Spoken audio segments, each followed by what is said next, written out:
Hello everyone. Recently honourable supreme court का एक फैसला आया है जिसमें एक व्यक्ति के ऊपर लगे फॉल्स रेप केसेस के चार्जेस को सुप्रीम कोर्ट ने क्वेश्चन किया है। उस व्यक्ति के ऊपर सेक्शन 376, 376(2)(n), 377 और 506 of the Indian penal code के चार्जेस थे। उस व्यक्ति के ऊपर फॉल्स प्रॉमिस ऑफ मैरिज के कंटेक्स्ट में चार्जेस को फ्रेम किया गया था।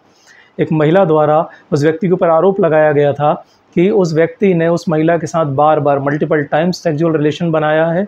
और उसका कंटेक्स्ट था कि फॉल्स प्रॉमिस ऑफ मैरिज, यानी कि व्यक्ति के द्वारा उसे ये भरोसा दिलाया गया था कि वो उसके साथ शादी करेगा, परंतु बार बार शारीरिक संबंध बनाने के बाद वो व्यक्ति अपनी बात से पलट गया और फिर महिला ने पुलिस थाने में जाकर शिकायत कर दी, जिसके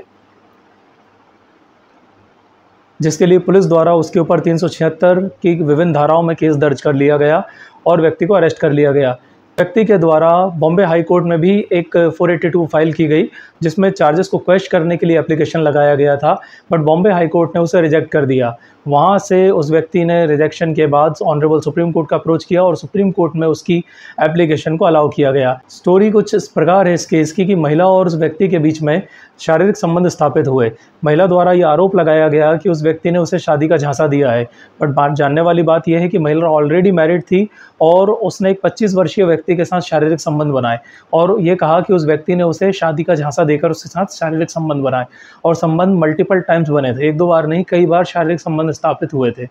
बाद में वो व्यक्ति शादी के वादे से मुकर गया और उसने शादी करने से इनकार कर दिया। सो दैट महिला ने उस व्यक्ति के खिलाफ एफआईआर को दर्ज करवा दिया, परंतु व्यक्ति का ये कहना था कि शारीरिक संबंध जो बने वो दोनों की मर्जी से बने थे और यहाँ पर किसी भी तरीके का शादी का वादा नहीं किया गया था। और जब शादी के वादे की यहाँ बात आ रही है फॉल्स प्रॉमिस ऑफ मैरिज की, तो वैसे भी इलीगल है, ये सुप्रीम कोर्ट ने कहा, क्योंकि महिला ऑलरेडी शादीशुदा है और जब पहले से ही शादीशुदा महिला है तो टेक्स्ट में वो किसी के साथ सेक्सुअल रिलेशन में कैसे आ सकती है कि वो उससे शादी करेगा। That means false promise of marriage का जो वादा था वो यहाँ पर टोटली सुप्रीम कोर्ट ने कहा कि वो इलीगल था और वो अनएनफोर्सिएबल था, वो एनफोर्स किया ही नहीं जा सकता था क्योंकि महिला ऑलरेडी शादीशुदा थी और उसने अनमैरिड व्यक्ति के साथ शारीरिक संबंध बनाए। सुप्रीम कोर्ट का यहाँ पर यह भी कहना था कि जो कंसेंशुअल रिलेशन है वो आगे जाकर जब एक एंडिंग पर नहीं पहुँचते हैं, किसी तरीके की खटास आती है तो रेप केसेस फाइल हो जाते हैं। सुप्रीम कोर्ट ने इन सभी फैक्ट्स को ऑब्जर्व किया और ये पाया कि इस केस में मटेरियल एविडेंस ऐसा कुछ भी प्रोसिक्यूशन पेश नहीं कर पाया जिससे ये साबित हो सके कि उस व्यक्ति द्वारा फॉल्स प्रॉमिस ऑफ मैरिज किया गया था। और दूसरी बात, महिला ऑलरेडी शादीशुदा थी। जब महिला ऑलरेडी शादीशुदा है तो वो किसी व्यक्ति से कैसे शादी कर सकती थी और कैसे उस झांसे में आ सकती थी। और जो दोनों के बीच में सेक्सुअल रिलेशन इस्टेब्लिश हुए वो एक बार नहीं कई बार इस्टेब्लिश हुए और जो कि कंसेंशुअल थे। That is why honourable supreme court ने उसके ऊपर लगे पूरे चार्जेस को क्वेश्चन कर दिया और उसे बरी कर दिया।